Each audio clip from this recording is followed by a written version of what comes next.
Welcome back, folks, to another video. So today is an exciting one. This is about how I went from my journey of 70 kilos, tiny, skinny, and I bulked up to 95 kilos, which is where I am. So I gained over 55 pounds of muscle, and I couldn't have done it without bulking. So this is my complete guide on how to bulk from this to this and how you can do the same.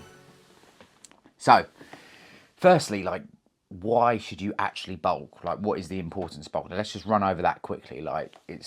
The bulking is fundamental to muscle gain because you need to build muscle, and the best way to do that is to be in a calorie surplus, eating more than you burn, gaining weight, because if you can gain weight, you're going to gain some fat, but you're also going to gain a lot more muscle. And then when you then come to cut, you're going to strip that fat away, and there's going to be a lot more muscle underneath that fat. So at first you may feel a bit daunted. It may be a bit of a daunting thought, thinking, Christ, I've got to look a bit fluffy, I've got to look a bit big and bulky. But the fundamental is the end goal that you've got to look at, and the fact that you're going to have more muscle when you then cut down later on. And that's exactly what I did when I first started. When I first started, I was a very skinny build. I wasn't very happy with how I was looking. So I knew that I needed to go on this journey and actually build muscle. So the best way to do that was to be in a calorie surplus, lift heavy weights, get down the gym, and sort my nutrition out. So that's exactly what I did, and that's how I got here over the years. I've done many times where I've done periods of bulking, whether it's 8 months, 10 months to a year. The first 2 years, I basically did a whole bulk the whole time to gain muscle. But I did it quite in a sustainable way, so it was more of a lean bulk. It wasn't like a absolute pack on the fat, pack on the muscle at the same time. I sort of did it really slowly over time, which is kind of more sustainable. So I'd probably recommend doing that if you can. But if not, you can use different ways to bulk up really quick and then cut down. So I've done both. I've tried and tested both. I found the sustainable way was always better. But you can do both, so it's completely up to you. Right, the first thing you have to sort out is your nutrition. So, number one, you need to work out how many calories you need to have. So you need to be in a calorie surplus, fundamental to gaining weight and gaining muscle.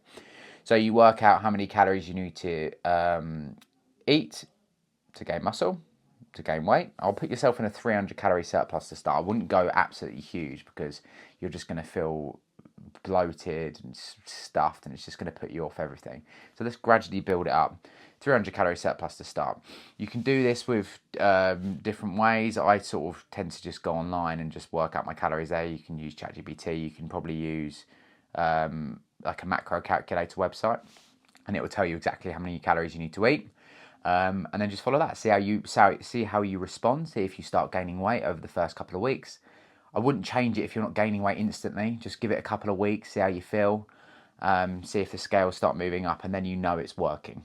Okay, and you visually take photos as well. Like, take photos of yourself to see if that nutrition change has helped. If you are really skinny, you can look at doing a bit more of a dirty bulk where you're eating some crap. I don't know, get the pizza in, get the cake in, just to get them calories in if you're really struggling, because obviously they've got more calories, which will help you in the ultimate goal of bulking. But if you're a bit bigger, I probably would just try and keep it more of a lean bulk with more whole foods like potatoes, rice, pasta and stuff like that. Another way to get good calories in is liquid calories. It's a lot easier to drink calories than eat them. So if you can get stuff that's going to boost your calories up a little bit through liquids, it's going to be massively helpful. And then also I would probably cut the caffeine out. Okay, at the moment I am doing a cut. So this actually really helps with cutting because it just fills me up. But I probably wouldn't have this if you're trying to bulk, because it's just going to fill you up and bloat you out a little bit. Same with like Pepsi Maxes, stuff like that. Probably just stick to sort of water if you can. Oh, it's the best flavour.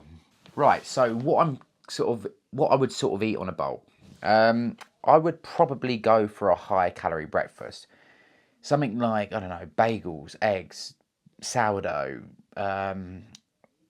oats, stuff like that. Just get the calories in there. Peanut butter, that's going to add some extra fats in there, get some extra calories.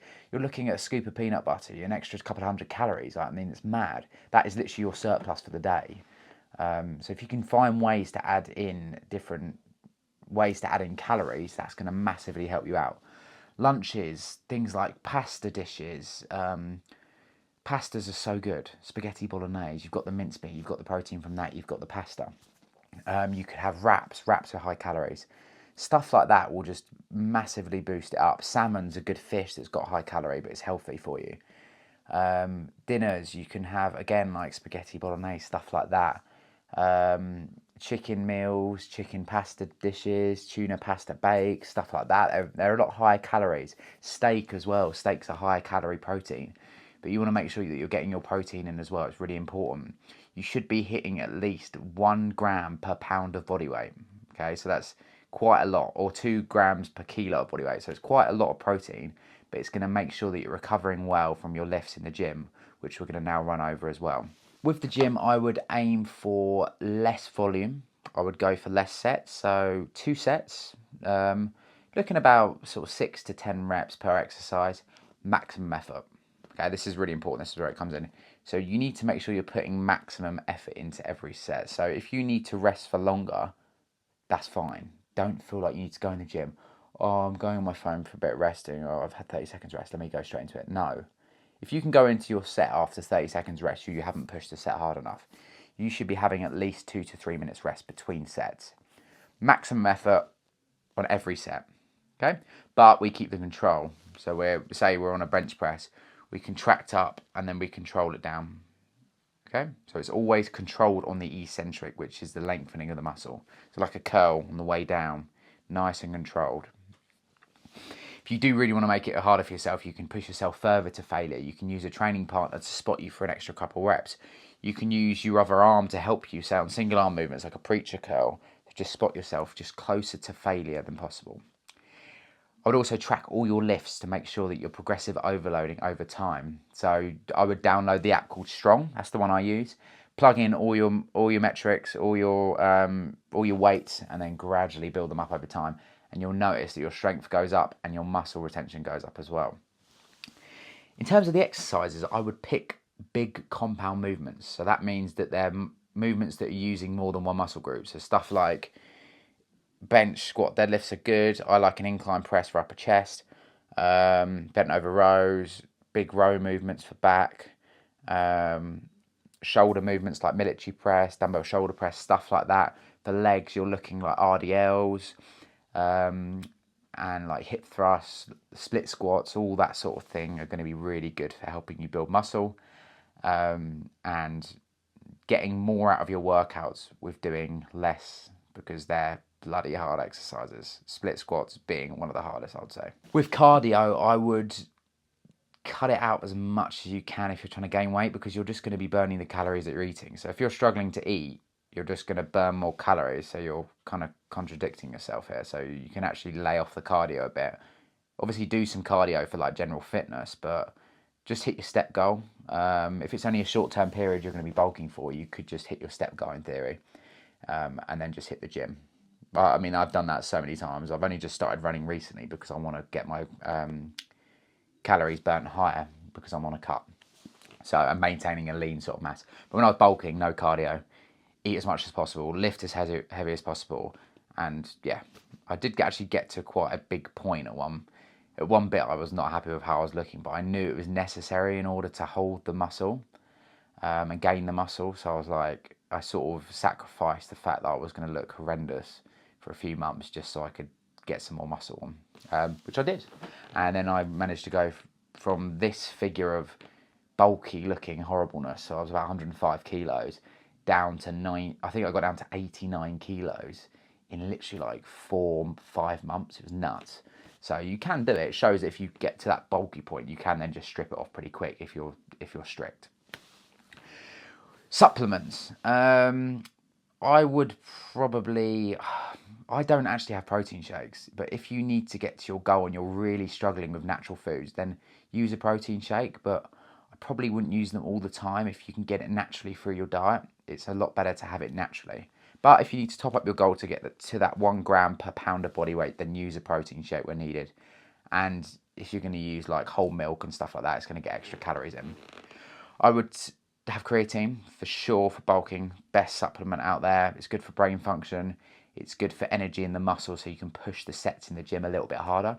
So 1 scoop a day, normally 5 grams of creatine. I down mine in the morning with some water. I find the water just gives me that bit of energy, and then I've got all my supplements done in the morning, as well as a vitamin D supplement as well, which is 4,000 IUs per day, just because there's a lack of vitamin D in the UK. So I'm deficient in it, which is really annoying. But anyway, it's kind of common here, I think. It's probably the most common deficiency. But I would, before even having any tablets like vitamin D, multivit, get your blood work done and see what you're deficient in, and then you're going to get more accurate representation of what you actually need. Water. Water's important actually, but the more water you drink, the more full you get. So just try and have bursts of water through the day. Just gradually drink it through the day. 3.5 litres, 3 litres is a good amount of water. So if you can get that in, that's going to just make you feel better and feel more energised for the sessions, which I think is really important. Although it can make you feel more full, it's going to make you more energised for training. So it's really important that you do drink that water. Right, and also sleep, vitally important. 8 hours of sleep per night. That is where your testosterone is made in the night. So during your REM cycle, that is where the recovery comes. That's where you're going to get the sleep to recover to then go and push yourself in the day. So sleep is vital, 7 to 8 hours minimum.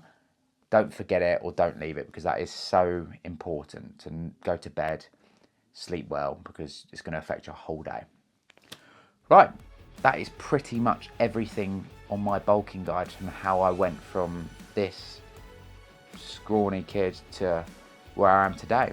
Obviously, if you want anything in more depth, I have my one-to-one personalised service. I have limited spots, so do get in contact quickly, and I'll book a call, free strategy call with you there. Be sure to check out my other videos, leave a comment if you found that helpful, and I look forward to seeing you in the next one, guys. Have a good one.